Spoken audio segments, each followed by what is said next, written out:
Hello everyone, welcome back to my YouTube channel only তৃষ্ণার একটা নতুন ব্লগে তোমাদের অনেকটা স্বাগত।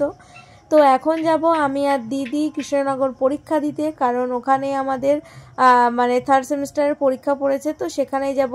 তো তার জন্য দেখো রেডি হয়ে গেছি। তো আজকের ব্লগটা দেখতে থাকো, আশা করি ভালো লাগবে। জানি আজকে অনেকেই কমেন্ট করতে আসবে যে পরীক্ষার দিন কে ব্লগ করে। দেখো, যেহেতু আমরা মানে প্রত্যেক দিন ছোটোখাটো ব্লগ তারপরে রিলস ভিডিও আপলোড করি, তো সেক্ষেত্রে আমার মনে হয় যে আমি কি করছি না করছি তোমাদের সাথে শেয়ার করা উচিত। আর একদিন মানে যারা ভিডিও করে তারা জানে যে একদিন ভিডিও না ছাড়লে তাদের কতটা প্রবলেম ফেস করতে হয়। তো যাই হোক, দেখো বলতে বলতে আমরা কৃষ্ণনগর পৌঁছেও গেছি।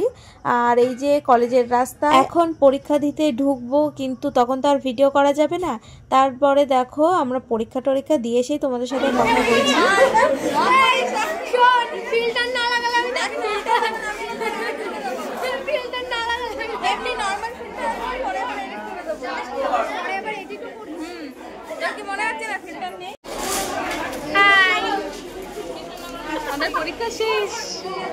আর কলেজটা একটু ঘুরেও দেখছিলাম, কারণ আমি প্রায় 6 মাস আগে এই কলেজে পরীক্ষা দিতে এসেছিলাম।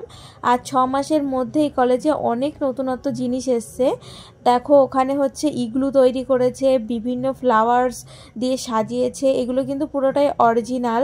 আর ওই যে দেখতে পাচ্ছ ওর ভেতরে একটা বাস্কেট করেছে, ওর ভেতরে কিন্তু যে আমরা যে জলের বোতলে জল খাই, যে মানে ফাটা প্লাস্টিকের বোতল টোতল, সেগুলো কলেজ থেকে ওখানে রাখার নির্দেশ দিয়েছে। আর দেখো কত সুন্দর ফুল, যেহেতু শীতের শেষ এখন, তো এখন নতুন নতুন ফুল তোমরা এখনও দেখতে পাবে। তারপরে যেহেতু গ্রীষ্মকাল আসবে তখন একটু অন্যরকম ফুলের সিনারি দেখা যাবে। তারপরে দেখো এখানে অনেক রকমের জিনিস করেছে, আমার তো ভীষণ ভালো লাগছে, কারণ আগেরবার যখন কলেজে এসেছিলাম তখন এত কিছু ছিল না।